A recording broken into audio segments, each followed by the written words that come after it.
Hello नाज़रीन, आप देख रहे हैं ड्रामा सीरियल तुम बिन कैसे जिए। अगर आपको हमारी ये वीडियो अच्छी लगे इसको लाइक करें और हमारे यूट्यूब चैनल पाकिस्तान ड्रामा को सब्सक्राइब करें। लेकिन जो ज़ारा होती है वह अदील के जाने के बाद अपने आप को अकेलापन महसूस करती है, बल्कि हर एक उस वक्त को, हर एक उस याद को वो याद करती है जिस वो उसने अदील के साथ गुजारा होता है। लेकिन उसने सोचा कुछ था लेकिन हुआ कुछ है। लेकिन क्योंकि वो चाहती थी कि वो अपनी अच्छी ज़िंदगी का आगाज़ एक अदील के साथ कर सके, बल्कि एक अच्छी ज़िंदगी पा सके। लेकिन जो अदील की बहन होती है वो अपनी माँ से कहती है कि आप इस बात को बोल रहे हैं कि आपका बेटा अब कभी वापस नहीं आएगा, वो सिर्फ आपकी इस बहू की वजह से। लेकिन जो ज़ैनी होती है वो वापस अपने घर तो आ जाती है, लेकिन वहाँ से वो इस गुस्से में होती है कि वो नहीं चाहती कि यहाँ पे कोई हंगामा हो। लेकिन ज़ैनी अपने शौहर से कहती है कि तुम्हारे कहने पर मैं यहाँ पे आ तो गई हूँ, लेकिन तुम इसको मेरी कमज़ोरी मत समझना, नहीं तो फिर मुझसे बुरा कोई नहीं होगा। लेकिन जो ज़ारा का बाप होता है वो अपनी बीवी से कहता है कि मैं तुम्हें ये बताना चाहता हूँ कि महीन तो हमारी बेटी है, बल्कि उसको असली ट्रैक पर लेके आना और उसकी अच्छी देखभाल करना बल्कि हमारी ज़िम्मेदारी है।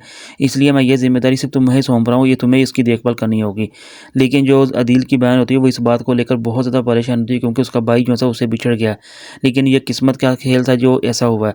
लेकिन जो ज़ारा होती है वो महीन से पूछती है कि मैं तुमसे एक बात पूछना चाहती हूँ, मुझे ये बताओ कि सभी घर वाले तुम्हारे लिए काफ़ी ज़्यादा परेशान है, इसलिए मैं तुम्हें ये कहना चाहती हूँ कि तुम जो भी फ़ैसला करो एक अच्छा फ़ैसला करना।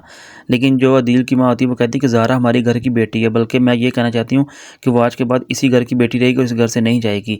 लेकिन जो उसकी बहन होती है अदील की, वो इस बात से लेकर बहुत ज़्यादा परेशान रहती है, क्योंकि वो नहीं चाहती कि अब अदील के जाने के बाद उसकी बीवी यानी कि ज़ारा को किसी किस्म का कोई नुकसान नहीं पहुँचाया जाए, बल्कि यही हमारे घर की इज़्ज़त है और इसे अच्छी तरह बरकरार रखना चाहिए हमें।